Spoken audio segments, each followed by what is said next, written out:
de la conversión de los judíos, tenemos a conversos obispos, conversos ministros, conversos líderes financieros. Tenemos conversos ocupando las más importantes posiciones de la sociedad cristiana, porque esa era la ventaja de convertirse. Y fue precisamente esto lo que pudo originar las objeciones de los otros cristianos, que recelaban de la creciente relevancia de esa gente que anteriormente había sido judía. En tan solo unas pocas generaciones, miembros de la Iglesia Católica de España empezaron a acusar a estos nuevos cristianos de practicar secretamente la religión judía mientras mantenían una fachada apropiadamente cristiana.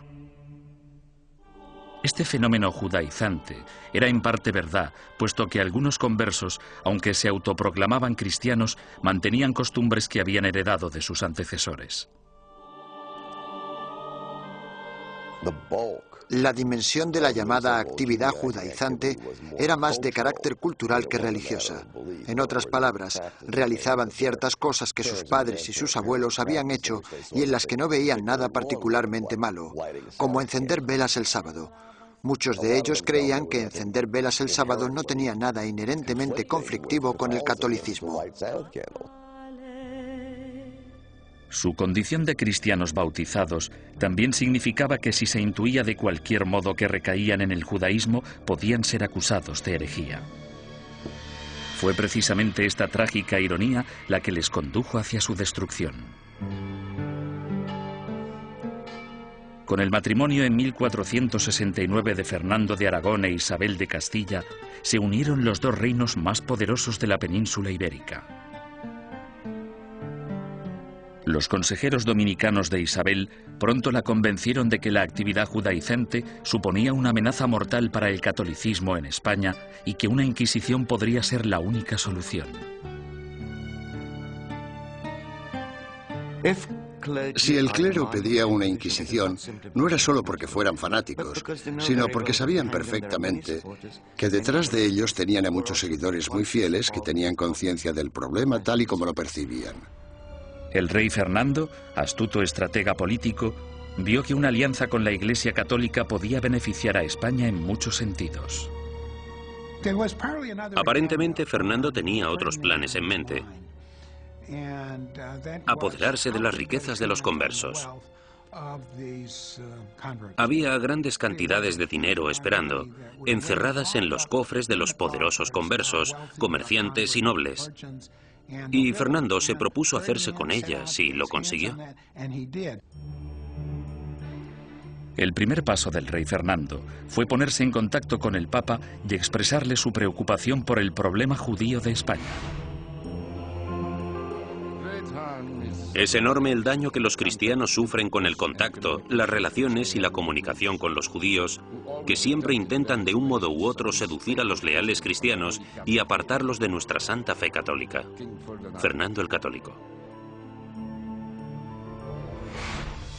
Bajo la presión del insistente rey español, el Papa Sixto IV emitió una bula papal que instauraba una inquisición para erradicar la depravación hereje en España y que iba dirigida a los conversos judíos. Esta nueva Inquisición española fue algo completamente distinto a todos los demás tribunales inquisitoriales anteriores.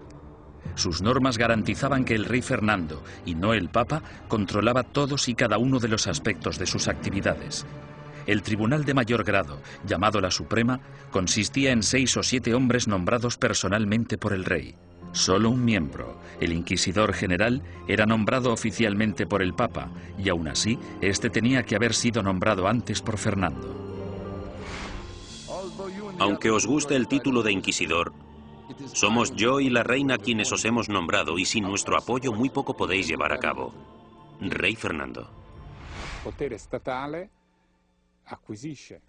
Esto significa que el Estado empieza ya en la Inquisición española a tener cierto poder de control sobre la institución. Esto no era así en la Edad Media. El 6 de febrero de 1481 se celebró el primer auto de fe en Sevilla. En este acto, que se convertiría en el símbolo de la Inquisición española, un centenar de hombres y mujeres conversos fueron acusados de practicar secretamente la religión judía y juzgados ante la Iglesia. 6 de ellos pagaron el más alto precio. Fueron quemados en la hoguera. En mitad del auto siempre se celebraba una ceremonia. Los dominicanos elegían a sus mejores oradores, los que tenían la voz más fuerte, y en ocasiones los sermones duraban media hora, 1, 2 horas. Los participantes eran despojados de toda dignidad. Se les afeitaba la cabeza, desnudaban a las mujeres y a los hombres, se afeitaba la barba a los hombres. En España, la virilidad de un hombre residía en su barba, por lo que afeitarla resultaba muy desagradable. La idea de la ceremonia era humillar a los penitentes y mostrar a la congregación cuál era el castigo por cometer herejía.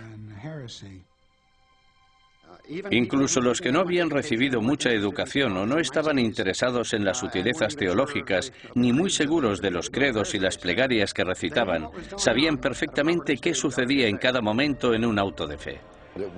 Era un espectáculo aterrador cuyo objetivo era poner unos límites en la mente de las personas sobre lo que podían decir, pensar y creer.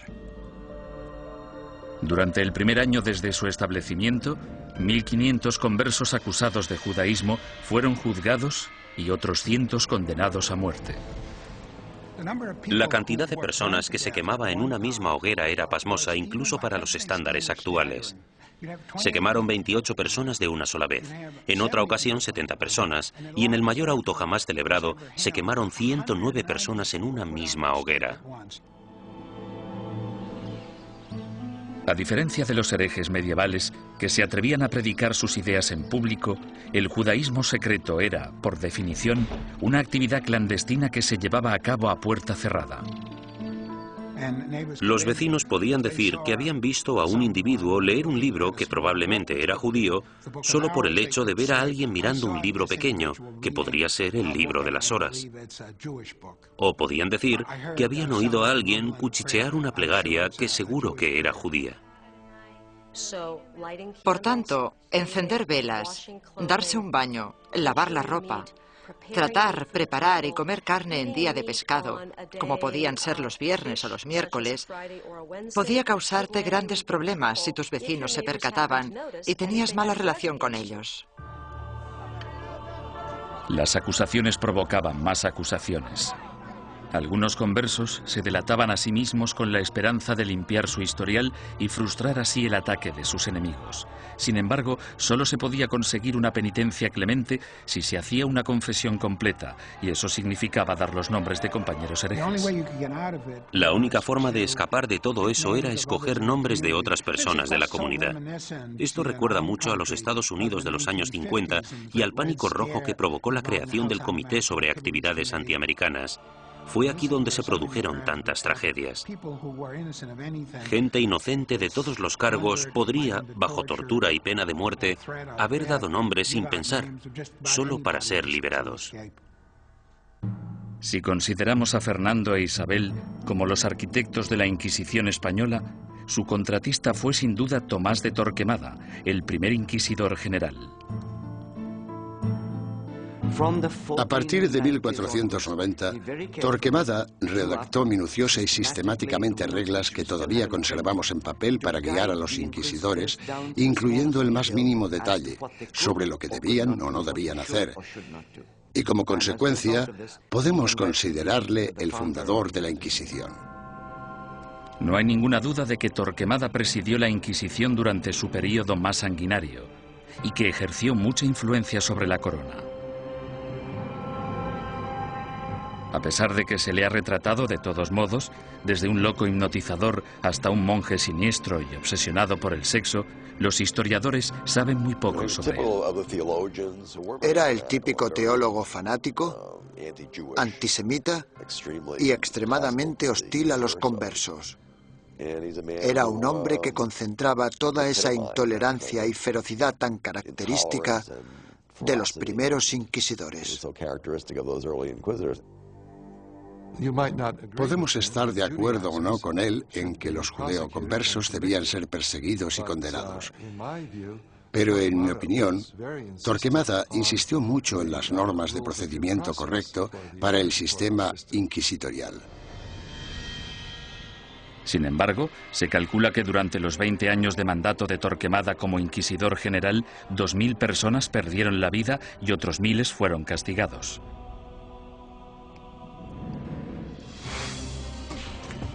A ello se le sumó un alocado complot de asesinato que selló el destino de los judeoconversos españoles y aseguró el papel de la Inquisición en España durante los siguientes 200 años. Los judíos no ganaban nada convirtiéndose. La situación social no cambió en ningún sentido. Solo podía empeorar para la gente de origen judío. 5 años después de su nacimiento, la Inquisición se encontraba en plena forma, ganándose a pulso su temible reputación. Los conversos españoles, los judíos convertidos al catolicismo, no podían acudir a ningún lado en busca de justicia. Tanto la Iglesia como las autoridades civiles seguían la misma lógica aplastante. Todos los conversos que rehuían la Inquisición eran, por defecto, culpables. Todos los que daban el paso y se delataban a sí mismos eran, puesto que lo admitían, culpables. Y todos aquellos que eran juzgados y condenados eran, evidentemente, culpables. Los procedimientos interinos del Tribunal de la Inquisición se mantenían en privado y los informes se protegían cuidadosamente, incluso de la corona. Cuando la Inquisición española arrestaba a alguien, esa persona simplemente desaparecía en la cárcel hasta que la Inquisición acababa con ella. Los familiares y amigos quedaban a la espera, llenos de preocupación y sin poder ayudar. Los españoles convirtieron este hecho en un verdadero fetiche, el secreto.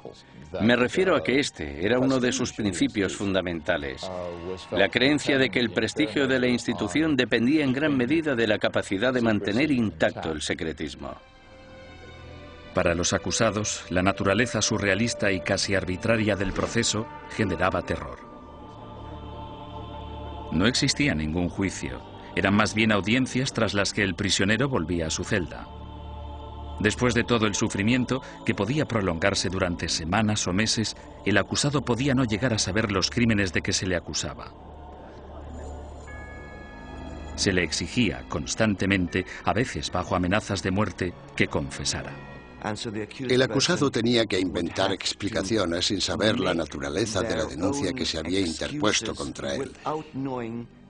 Y esto, a menudo, llevaba al encarcelamiento masivo de prisioneros que se negaban a confesar, porque creían que no tenían nada que confesar, y probablemente tenían razón.